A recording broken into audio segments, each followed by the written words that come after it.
The $100 in your bank account today won't be worth the same tomorrow morning. It'll be worth $99, or maybe even less. While prices keep rising, if your savings aren't growing faster than inflation, you're essentially getting poorer every single day. This isn't a pessimistic outlook, it's the cold reality of capital. The idea of protecting your wealth through saving alone just doesn't work anymore. Over the next 6 episodes, we're going to uncover the hidden truths about why you must start investing right now. By the end of this series, your perspective on money will be completely transformed. Follow me now so you don't miss the next part.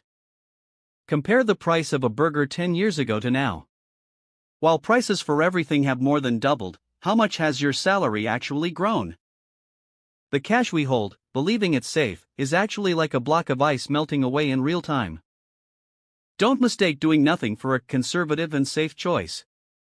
It's a dangerous gamble where you're just watching your assets disappear. Inflation doesn't ask for your permission.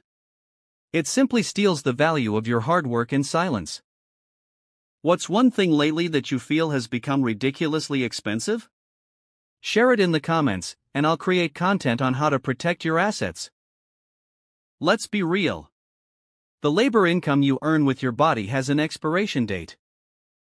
The moment an unexpected accident, illness, or old age stops you from working, your income faucet will be turned off instantly.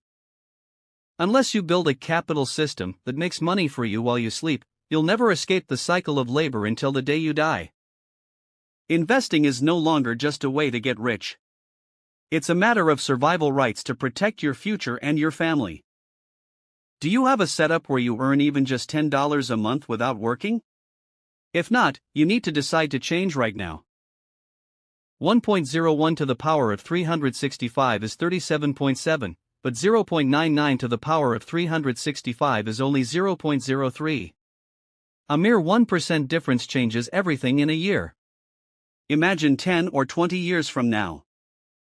This small difference in returns will determine your social status and quality of life 20 years from now. Saying "I'll start when I save more" is the worst excuse to reject the magic of compounding.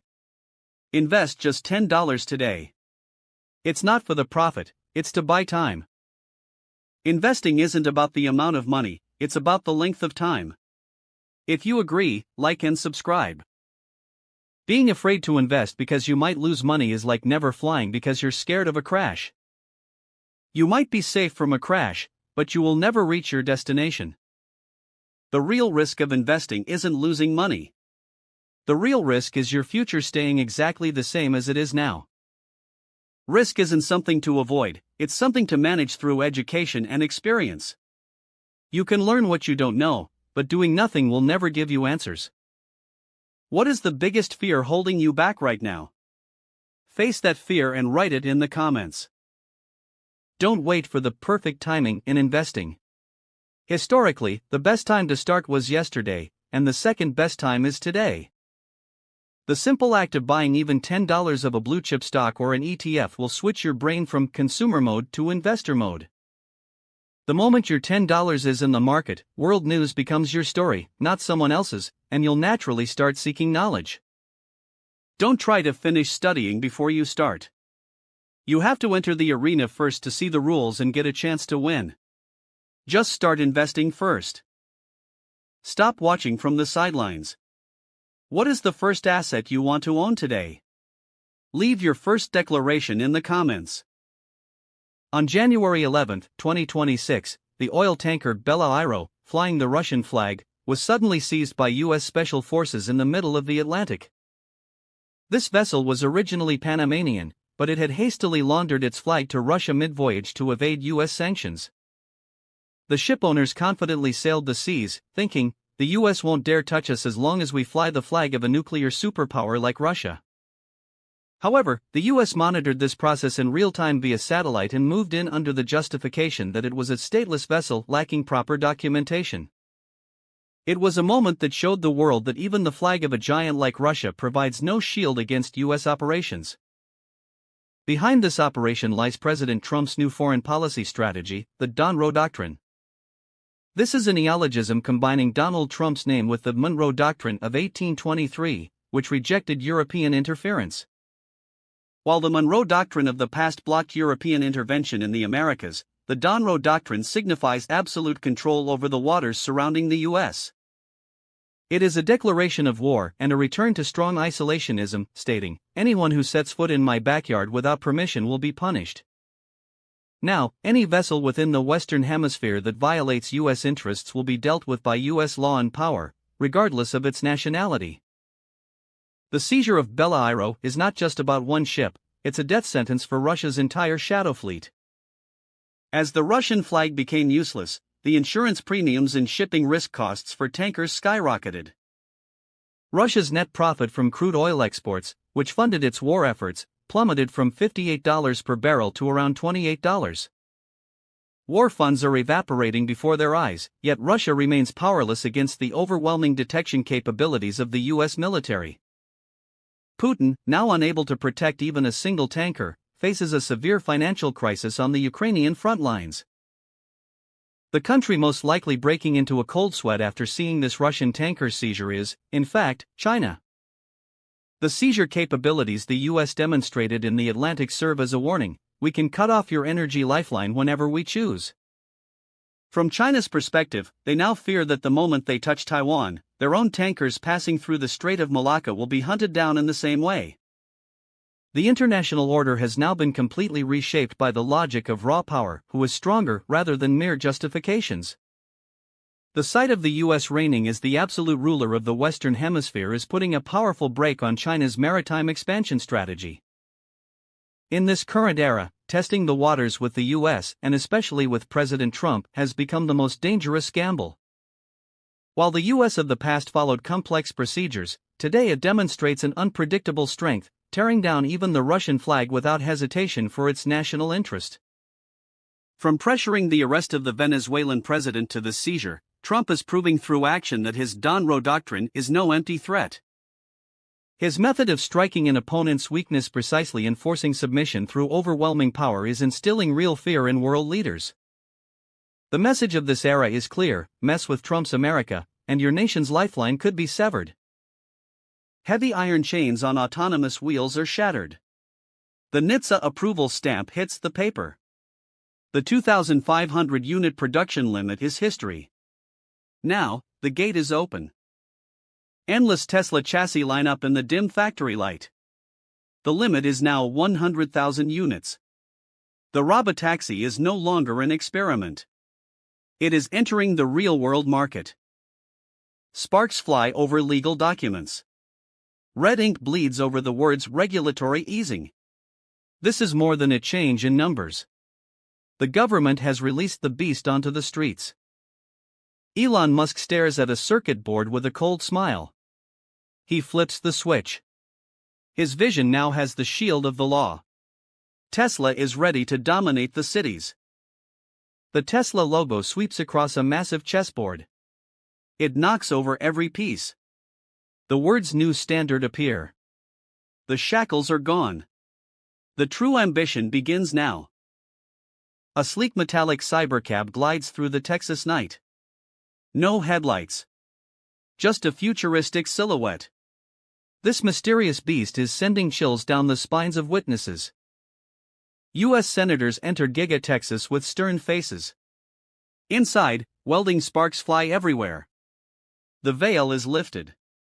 The heart of the cybercab is already beating at full speed. An empty driver's seat. A motionless steering wheel. The road zooms by at high speed. Tesla remains silent. But the countdown to commercialization is already over. Digital code pours across monitors. A cybercab changes lanes in real time. These aren't just rumors. The roads are being dominated by ghost-like machines. The screen flickers with noise. It fades to black. Red text flashes: they are already here. The announcement is just a formality. The cybercab is already beside you. A red Tesla logo takes over billboards in Bangkok.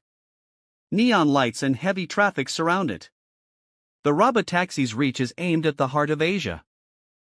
Red lasers scan the rain-soaked alleys of Hong Kong. This isn't just a new hire. It's a declaration. Tesla's AI has conquered the chaos of Asian roads. 20 countries light up on the world map. They glow in Tesla's electric blue. The 20th global hub is secured. Tesla's intelligence is breaking every border. People of all ethnicities stare at the giant screens. They are in the Tesla Operations Center. AI perfected in the US now navigates the congestion of Hong Kong. The entire globe is encased in a digital grid. The words "No borders" echo. Borders mean nothing to this empire. The flag of autonomous driving is everywhere. An old engine stops. Oil-stained parts drop to the floor. A clean server room blows blue. The era of selling cars is over. Tesla is now a platform of dominance. A single finger touches a smartphone screen. The city's traffic flow changes instantly. The robotaxi is not just a car. It is a massive web that siphons global revenue. A cash register spins wildly. Tesla's revenue graph pierces the ceiling. Platform fees are a different dimension. The revenue structure is exploding beyond measure. A passenger sleeps peacefully. Outside, traditional taxi signs fade away. A comfortable future for some. A brutal reality for others. Their lifelines are being cut. The Tesla logo rises over a futuristic skyline. Rewrite the future. The history of cars is split in two. We are witnessing the birth of an overwhelming empire. The recent protests in Iran are not just political slogans, but a revolution created by the price of bread. The protests against economic hardship that began in Tehran on December 28, 2025, spread nationwide and soon escalated into demands for the overthrow of the regime. During 2025, the Consumer Price Index rose by 52.6% compared to the previous year, and food prices plummeted into a 57.9% spike. This was not a simple monthly fluctuation but an annual inflation rate, dealing a direct blow to the people's lives and driving even the bazaar merchants, the regime's traditional supporters, onto the streets. These protests were a cry for survival even before they were a call for regime change. Economic suffering soon led to dissatisfaction with the regime. The Iranian rial has lost 1/44 of its value against the dollar over the past decade. $1 was about 32,000 rial in 2015, but it soared to 1,400,000 rial by late 2025 and 1,450,000 rial in early January 2026. Approximately 70% of its value has evaporated in the last 3 years alone. This collapse of the exchange rate effectively destroyed national savings and purchasing power, leading the youth to chant Khamenei out in disgust at the rigidity and corruption of the theocracy. As economic crisis combined with political discontent, the protests expanded beyond seeking relief for living expenses to demanding a change in the system, turning the streets of Iran into a site of a double crisis where economy and politics explode simultaneously. In the midst of this, some groups are calling for the return of the past dynasty. Crown Prince Reza Pahlavi has lived near Washington, D.C. since the 1979 revolution, continuing a movement for democratization. He does not call himself king, instead insisting that the form of government should be decided through a national referendum, and delivers messages to the Iranian people via satellite TV and social media. While his voice has become a symbolic slogan within the protests, it lacks the power to become a realistic alternative. In fact, a recent public opinion poll shows that views on Pahlavi are split into thirds: support, opposition, and undecided. Although some protesters shout for the return of the king, this is interpreted more as a reaction against the theocracy than a genuine yearning for a return to monarchy. Pahlavi has emerged as a symbolic figure abroad, but his internal base within Iran is weak, and memories of the past dynasty's autocracy and dependence on the West remain negative. Above all, what the people want is not the restoration of the monarchy, but economic stability and the improvement of their lives. Ultimately, the essence of the Iranian protests is inflation and the collapse of the exchange rate. While the return of the Pahlavi dynasty may be an interesting political discourse, its realistic possibility is slim. The future of Iran will be determined not by the revival of a past dynasty, but by economic recovery and international reconciliation. Regardless of who leads, Iran needs a figure with the wisdom and ability to revive a dying economy and to ease sanctions through peace with the United States. However, the outlook is pessimistic. Even if Khamenei is ousted, there is a high possibility that Iran will once again face a powerful dictator. Historically, amidst external pressure and internal chaos, Iran has tended to choose authoritarian rule over democracy. The background of New Zealand's decision to overhaul its education system is a strategy for national survival, not just administrative change. Traditional financial education has focused on savings, budgeting, and understanding the banking system. However, the rise of digital assets and blockchain has fundamentally changed the economic reality students will face. Global capital flows, payment methods, and the technical means of building trust are all being reorganized. In this situation, there is a growing consensus that the existing curriculum cannot adequately prepare the next generation. Accordingly, the Ministry of Education announced a new financial literacy curriculum in 2025. Following a pilot in 2026, the decision has been made to mandate it nationwide starting in 2027. This is not simply adding a new subject to the list. It is a historical transition that redefines the purpose and methods of education for the digital economy. At the heart of this transformation are Bitcoin and blockchain. Bitcoin possesses scarcity due to its limited supply and the ability to be traded across borders. These characteristics have earned it the nickname digital gold. It is already establishing its status as an asset class, being included in institutional investment portfolios. Blockchain is centered on the immutability of transaction records and a decentralized trust structure.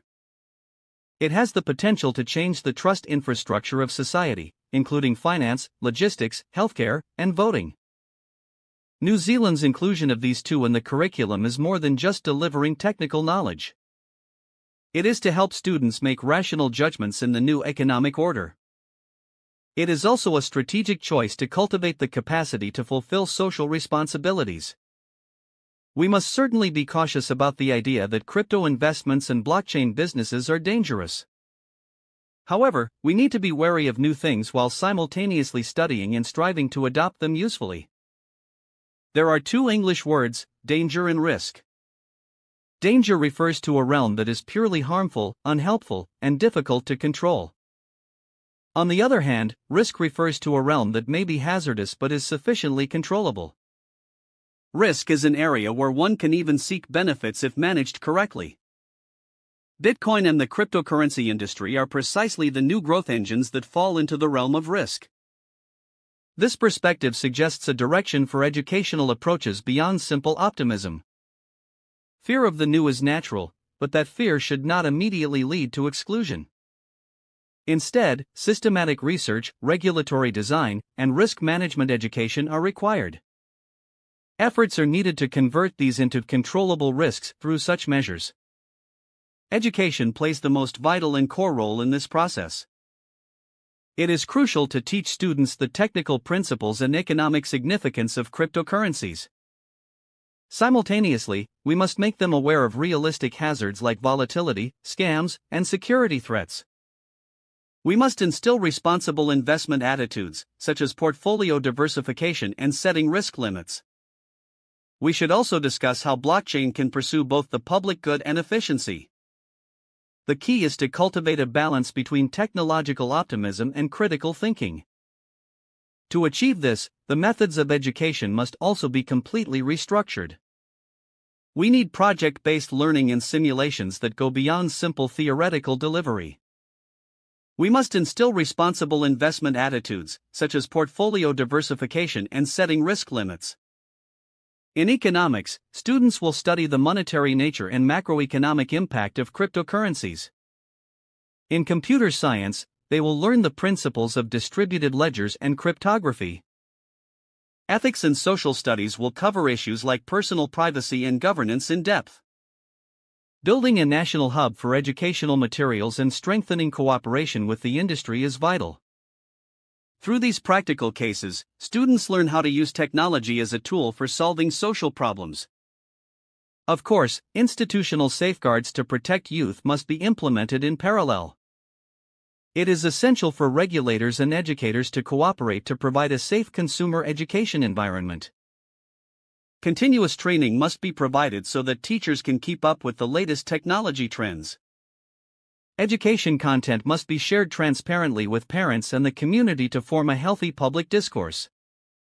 Ultimately, Bitcoin and blockchain are unstoppable megatrends that go beyond simple assets. New Zealand's innovation is an attempt to connect this to sustainable financial education and a healthy investment culture.